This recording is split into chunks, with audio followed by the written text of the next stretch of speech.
Vous avez décidé de créer votre société? Félicitations. Mais avant de vous lancer, il est indispensable de rédiger vos statuts.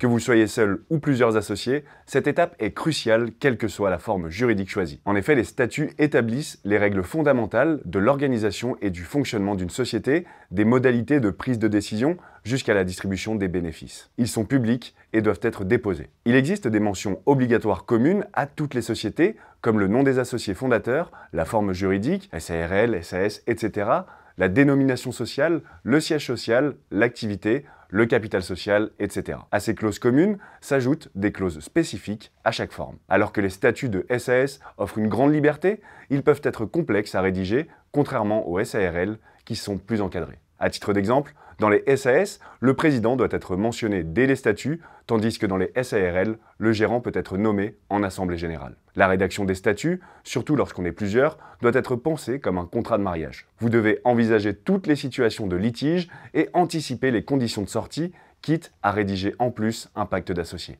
À la différence des statuts, un pacte d'associés est secret et ne peut être signé que par une partie des associés. Pour vous aider dans cette tâche, vous pouvez vous inspirer des modèles de statuts mis à votre disposition, ainsi que celui du pacte d'associés accessible gratuitement sur notre site. Surtout, n'hésitez pas à vous faire accompagner sur cette étape pour éviter les erreurs. Notez que toute modification des statuts nécessitera l'accord des associés et engendrera des frais. Maintenant que vous avez rédigé vos statuts, vous pouvez désormais passer aux formalités d'immatriculation.